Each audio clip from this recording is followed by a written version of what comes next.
ओम नमो भगवते वासुदेवाय नमः। सत्य सनातन धर्म यूट्यूब चैनल पर आप सभी का स्वागत है। आइए सुनते हैं ज्येष्ठ मास की कथा, धर्म, दान और भगवान विष्णु की अद्भुत कथा। ज्येष्ठ मास का महीना भगवान विष्णु का प्रिय महीना है, भगवान सूर्य देव का प्रिय महीना है।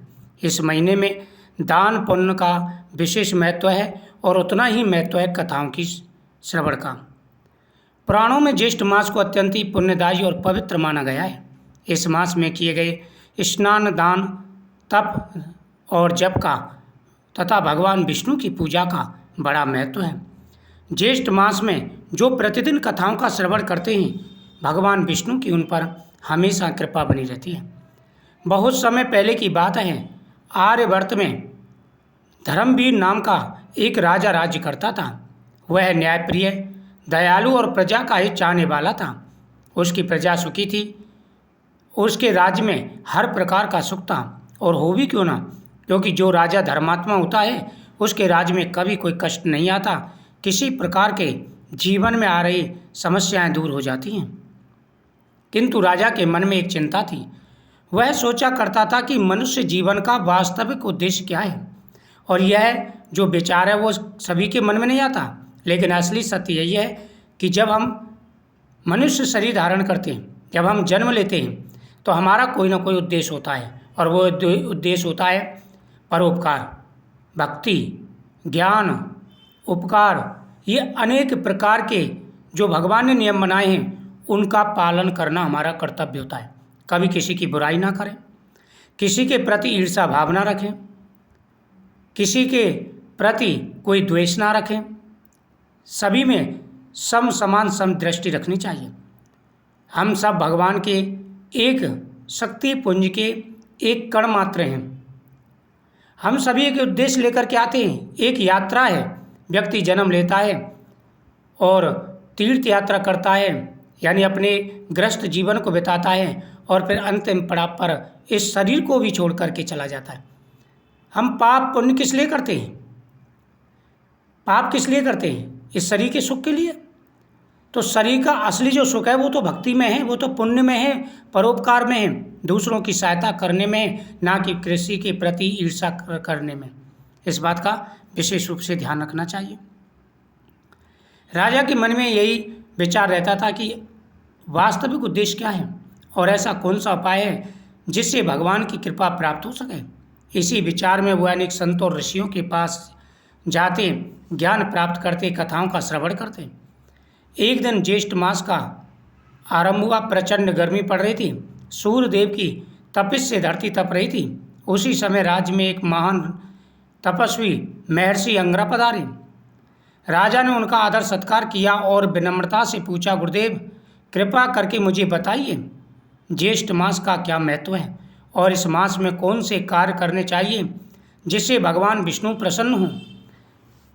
महर्षि मुस्कुराए बोले, राजन, ज्येष्ठ मास देवताओं को प्रिय है। इस मास में प्रातःकाल स्नान, जलदान, अन्नदान, छायादान और भगवान विष्णु का पूजन करने से मनुष्य को महान पुण्य प्राप्त होता है।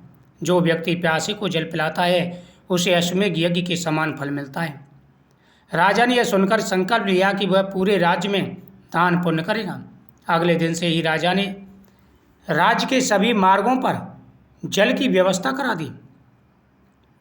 यात्रियों के लिए शीतल जल, गुड़ और सत्तू की व्यवस्था कर दी। गरीबों को अन्न और वस्त्र वितरित किए जाने लगे। मंदिरों में भगवान विष्णु के नाम का कीर्तन होने लगा। राजा स्वयं प्रतिदिन ब्रह्म मुहूर्त में उठकर नदी में स्नान करता, भगवान विष्णु की पूजा करता और गरीबों को भोजन कराने लगा।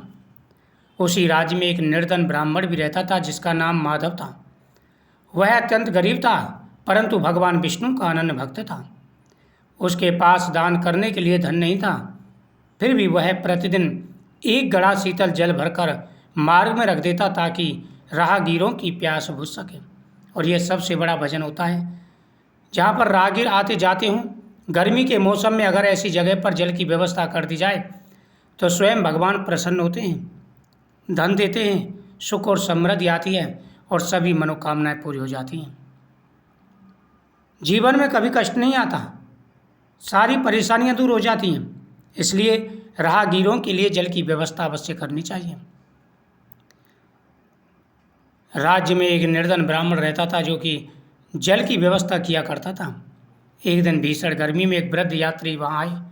वह अत्यंत प्यासे थे।